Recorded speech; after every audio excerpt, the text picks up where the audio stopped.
I'm here in Utah this week, and I've got to pause to tell you about some crazy stuff that's happening right now. First and foremost, 28 dead, 500,000 without power as deadly storms and tornadoes sweep across central eastern US. We also got some states losing 500 jobs. Even worse, other places losing 6,000 jobs. I'm starting to see a trend. And did you hear Walmart's building an entire city in a specific location? I'll tell you more about that. We all probably got them in our house. Ziploc. Huge class action lawsuit, allegedly misleading people, saying it's without risk. All at the same time as we're hearing reports about microplastics being in your brain. Even more alarming, we've got children's products hitting the shelves without FDA approval. With everything going on, I'm sure we know where that's gonna lead. Something crazy going on in New York. CDC sounds the alarm of a superbug killer surges in New York. And you ever wonder why the doctors have us on so many meds? What if I related them to a salesperson getting commission? Some people thinking that's the reason why they're on so many meds. And another interesting one, raw milk. We've always been told it's been bad for us. Then why is it that Italy actually has raw milk and vending machines? We already know much of Europe does not allow the same ingredients that the US puts in all of our food. Got more on that. And since I'm in Utah, if you stick around to the end, I'm gonna tell you a couple really crazy things happening in Utah that I just found out. Important information to keep you guys aware that affects you coming right up.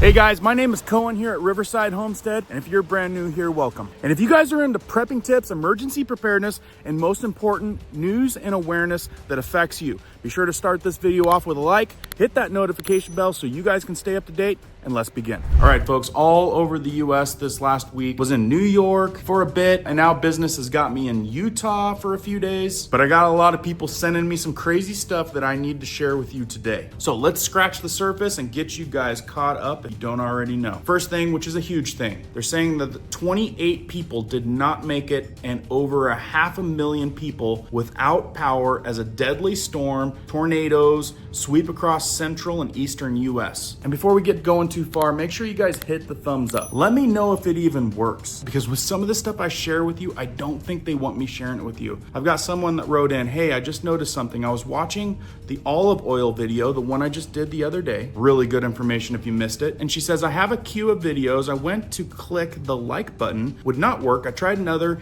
in another queue, and it worked with someone else's channel. I clicked back to yours and still could not hit the like button. I opened the new browser and tried again and was able to. I don't know if this is a glitch or not, or maybe I've had this window up too long, but I've noticed views decreasing, and maybe I'm not the only one. Could this be some shadow banning or some kind of thing like that? And the fact of the matter is, yes, I did put up a couple videos they did not like, and mentioned a few names that they did not like, and that's exactly what happened. So let me know if it works on your guys' end. Hit the thumbs up. Let me know in the comments if you can or can't. Now, I've been telling you guys to expect some crazy weather this year. It's getting weirder and weirder, and I think you guys can all agree. Just a real quick recap on what happened. A new round of severe weather turned deadly overnight Friday with multiple tornadoes tearing across central United States, including one that prompted urgent and rare tornado emergency in Illinois. They're saying 28 people didn't make it, and dozens were injured after a devastating wave of severe weather swept across the central United States late Friday into Saturday, leaving a trail of catastrophic destruction. It hit southeastern Kentucky, reporting 21 people that didn't make it and dozens of severe injuries. So look, don't be surprised for some crazy weather this year. And like I always say, be aware and be prepared as much as possible. The last thing you want to deal with is an emergency and a power outage at the same time and not be ready for that. I mean,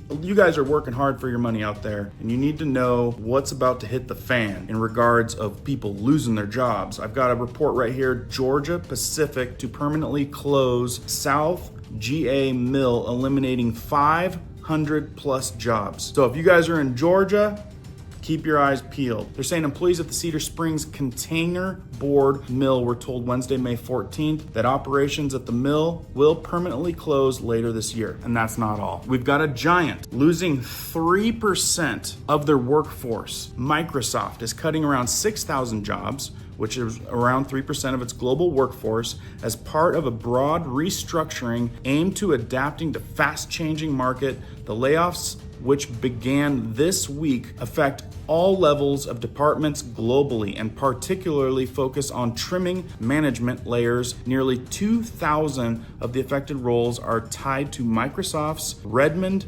headquarters, including both in-person and remote positions. So when you think you're working with them and you work from home, yeah, you might be cut. And one of the reasons, which you guys could probably guess, it says, I saw something like 30% of Microsoft's code is written by AI. We knew there would be some human replacement due to the advent of AI, but it would seem to be here quicker than expected. You guys think that this new AI world is years down the road? It is quickly changing, quickly, and I mean fast. And to add to that, other things that are quickly changing, allegedly, Walmart is starting to build cities. Came across this video, and this one might have you scratching your head. Because really, what is Walmart preparing for? Check this out. Y'all, this is mad creepy. I'll explain in 1 second. So, Walmart is building a whole freaking city in Arkansas. Well, I have a friend that lives in Arkansas, so shout out to Heather because she sent me this information and she put all the stuff together and she checked the location of this city that Walmart is building, right? She compared it to a map, a pretty known map. Cut in here. Do you know what map he's talking about? Now, this is a little bit of a tinfoil hat one, but the fact that Walmart is building a small city, from what this guy's saying, check this out. This entire city was built in an area that would still be here after the Great Flood of 2025.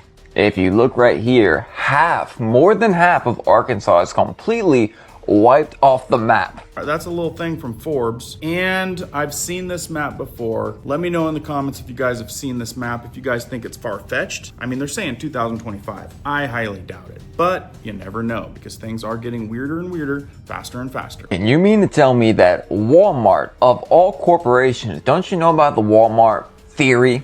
Other word theory, that weird thing with Walmart. The Walmarts that are closing down all over the country with crazy barbed wire fences, you know that one? Is building a whole freaking city in the one location that would not be flooding in that state. If you live in a blue area, you better find yourself somewhere to go like all the billionaires did years ago. Don't forget what I just posted earlier. And by the way, kind of crazy. Let me know if that is just too tinfoil hat or if you guys think that there's actually something going on here down in the comments. And I read through the comments. There's people that say it's a big old nothing burger, way out of the park. Then there's other people that say, no, people, history is repeating itself. Moving on to something that I know affects most of us, Ziploc bags, right? We all have Ziploc bags, at least probably the majority of us, in our kitchens, cupboards. They're saying that Ziploc was hit with a class action lawsuit for allegedly misleading claim, leading consumers to believe they are without risk. And this, folks, comes right down to what's buzzing right now and trending, microplastics. They're saying that Ziploc was misleading and placed people in an elevated risk of exposure to microplastics. So according to About Lawsuits complaints, Linda Keslow filed a suit against Ziploc maker SC Johnson & Son Corporation in California on April 25th as the class action lawsuit. Anyway, another thing, yet again, that you guys might be able to jump on and get a little bit of reimbursement, especially if they put you in harm's way, health-wise. Because I don't know if you guys know, but they're saying that these microplastics are not only affecting our system, our health, they're getting into our brain. Watch this. You can actually find plastic in the brain. In fact, you can take a kitchen scale and measure 2 human brains, and you know which one's got more plastic and it's heavier. And we found plastic in the blood circulation. We never looked at it before, but in a vial of blood in a doctor's office, if you look for it, you can actually find plastic circulating in it. Do you guys hear what these doctors are saying? They're finding it in the brain, they're finding it in your circulating blood. And we've actually found plastic in human testicles. We found it in human semen. Don't ask me how it gets down there. And it's also found by urologists who are actually doing surgery. They've actually found it in the flesh of the penis. Yeah, this is getting worse and worse as time goes on. Embedded in there, probably from years and years and years of being exposed to plastic. Now, like, it sounds terrifying, but what should you be drinking your water out of, glass? All right.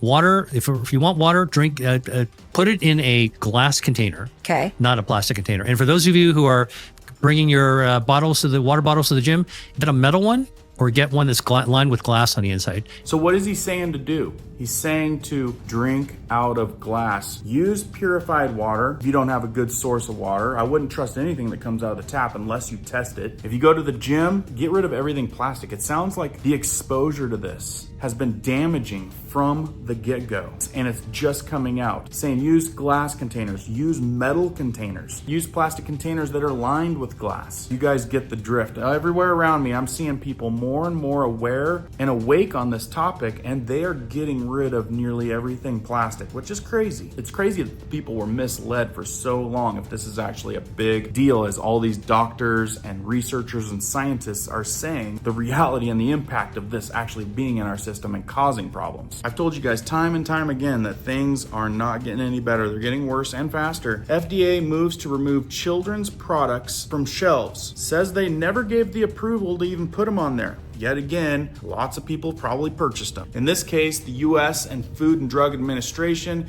is planning to take ingestible fluoride products off the shelves as research highlights potential risk of systemic fluoride exposure in children. Now look, I'm not sure if you guys heard, but Florida is actually the second state now to ban fluoride in water. So just wait, folks. This is going to be continuing, and the research on probably how bad fluoride is for us in the chemical bioengineered state they give it to us, it's probably going to follow the footsteps of this whole microplastic crap. Trust me, that's not the only crazy thing that's going on out there. New York has something to be worried about because the CDC sounds an alarm as a superbug killer surges in New York. They're saying a deadly fungal infection that spreads fast and resists treatment is hitting New York harder than anywhere else in the country. Health officials say the superbug kills 60% of the time, and a dangerous fungal infection is spreading at an alarming rate across the United States. I wonder why I haven't seen this on mainstream media. I mean, they're allegedly saying that the CDC is calling this out. The CDC says Candida auris, also called C. auris, is a form of yeast that is typically not harmful to healthy people, but in red and bold, but can be deadly threat to those who are immune compromised, which are a lot of America these days, it seems like. They're saying it easily spreads and can infect wounds, ears, and bloodstream. It typically spreads between patients in hospital settings. Great. They're resistant to antifungal medications, and it can cause severe illness. Now, it's not just New York. Check this map out. It says more cases in New York than any other state, yet they're seeing it dang near in half of the country. And the CDC apparently is saying that they have more confirmed cases of this deadly superbug in New York State than all of the US. And get this, they're saying that the CDC calls this disease an urgent threat. Yet, are you guys seeing this on the headlines? I'm not. The superbug is fatal 60% of the time, officials say. So anyway, if you guys want to look into that, it may be hard to find. I don't know, unless you're digging hard. But I mean, seriously, this is on ESPN Radio 104.5. That's where I find this. Another thing that I continue to hear more and more on, and this has to do with, like, how many prescription drugs are you guys currently on? You ever wonder why you're on so many and they want to prescribe you a whole fleet of them? Have you ever heard the comparison of a doctor being more like a salesman, like a car salesman these days? And I mean making like commission for pushing certain things. I got sent this post. This will get your brain turning, and we'll chalk it up to opinion just to keep things safe. It says insane. Doctor confirms they are making hundreds of thousands of dollars each per year in kickbacks for vaccinations from health insurance companies. In quotes, it said, some of the behind scenes incentives that I don't like, doctors get at the end of the year incentives and bonuses from the insurance companies for every fully vaccinated patient they have. In this quote, it says, I've seen bonuses on the level of $250 per patient and $400 per patient. So take a step back. One thought process is, you wonder why they push these things so hard. It also says in quotes, how many average patients your average pediatrician has. Think about that number. Also in this quote from an alleged doctor says, I have about 14,000 patients myself. Say 1,000 kids came through your office. That is $250,000 per year. Now, I'm not gonna lie, I've seen stuff on this over and over again. I can't confirm it because I've never had a doctor show me his paycheck at the end of the year. But I can tell you that this is a trending opinion that you guys should probably keep in the back of your head the next time you're at the doctor's office or seeing different commercials pushing certain things. Now, on this channel, I talk about food recalls all the time, current food recalls you may not even know about, and also ingredients in certain things. And we've went over in depth about all the ingredients that you have in your US foods that have been warned to be very, very, very, very bad for you. And at the same time, European countries ban those type of things. We've all been told that raw milk is not safe. But if you deep dive that, find the right sources, you may change your mind. Now, when we know that Europe has a better philosophy on keeping their people healthier, not giving them a bunch of crazy stuff that's not real, you have to scratch your head on when you see what Italy's doing. Because while America is debating the true benefits of raw milk, Italy has raw milk in vending machines all over Italy. Watch this. Okay, this is what Maha needs to take a lesson from Italy. They literally have raw milk vending machines all around the country. You buy a little bottle here, like this. Look, I already got 2 of them. I got 2 bottles already. This is my 3rd bottle. And you just insert your little coins. It's like €1 for a bottle and like another euro for the milk. And then you just go like this, hit start, and you get raw milk straight out of a vending machine. This is revolutionary. Now, I'll testify that we are fans of raw milk. We usually get raw milk from local farmers that we know are doing very, very good practices and against what everything's doing on the larger scale out there in the big monopoly. But really, folks, something to be said there, right? Let me know what you guys think down in the comments, please. Now, I told you I am here in Utah, and I've got to tell you about a couple things that has happened here in Utah that made me think, what the heck is going on here? Now, the second thing I tell you is going to have to do with them changing their flags. You're going to be like, what the heck? But first, big in the Utah news is Utah couple arrested accused of smuggling oil from Mexico worth at least $300 million. Watch this. New at this noon hour, a wealthy Utah couple arrested in a multi-state raid with U.S. Marshals. The couple is accused of money laundering and smuggling oil into the U.S. from Mexican cartels valued at over $300 million. News specialist Brian Carlson is breaking the story for us this afternoon. He joins us live from the newsroom. Brian, walk us through what we know right now. Well, Sharon and Tamara, we know that James L. Jensen and his wife Kelly Ann Jensen were booked into the Salt Lake County Jail on Wednesday. The couple and 2 of his sons being federally indicted for allegedly conspiring to smuggle in 2,800 shipments of crude oil from Mexico that they knew was illegal. According to our KSL tipster, the arrest happened Wednesday here at their $9 million, 26,000 square foot mansion in Sandy. In documents from the U.S. District Court in Texas, the couple wouldn't let marshals in. The tipster telling KSL, marshals then showed up with a battering ram. The indictment reveals James and Kelly and 2 of his sons, Max and Zachary, conspired to launder proceeds from sales of illegally imported crude oil. The payments for this crude oil were directed to businesses in Mexico that operate only through the permission of Mexican criminal organization, and that James Jensen was aware that the payments he made were going to these Mexican criminal organizations. The couple's arrest happening the same day as a raid on his company, Arroyo Terminals in Rio Hondo, Texas, near the Mexican border, being reported by multiple Texas news outlets. U.S. District Court ordering the Jensens to forfeit any money gained from the smuggled oil, including his company, this additional home listed for the family in Draper, as well as bank accounts, oil tankers, and new cars totaling $300 million. James was scheduled to be released from jail this morning under GPS surveillance. Our photojournalist in the neighborhood saw him back at home earlier this afternoon. We expect to learn more from the U.S. Justice Department in the coming days. Kind of crazy, right? Not the only thing happening in Utah. Check this out. Apparently, Salt Lake City wants to change their official flag. I want each and every resident to look up at any flag that flies at City Hall and be reminded that their community values belonging and acceptance. Yeah, it says breaking. Salt Lake City makes LGBTQ flags official city flags in order to evade Utah's flag banning at government buildings. Now, I'm sure some of you have something to say about that, your own opinion. That's what's happening in Utah. Anyway, folks, if you guys did not watch this olive oil video, very educational, very important to watch. And I had some people in the community recommend a couple other topics that they want me to talk about in relation to that type of style of video. So I've got 2 more videos coming on some things that I know you folks use that once I do my video, you may never use again. So be sure to hit that notification bell. If you haven't already, hit the thumbs up. Let me know that you like being aware, because I got a lot more coming down the pipe. Keep prepping, keep learning, keep doing. We'll see you guys on the next one.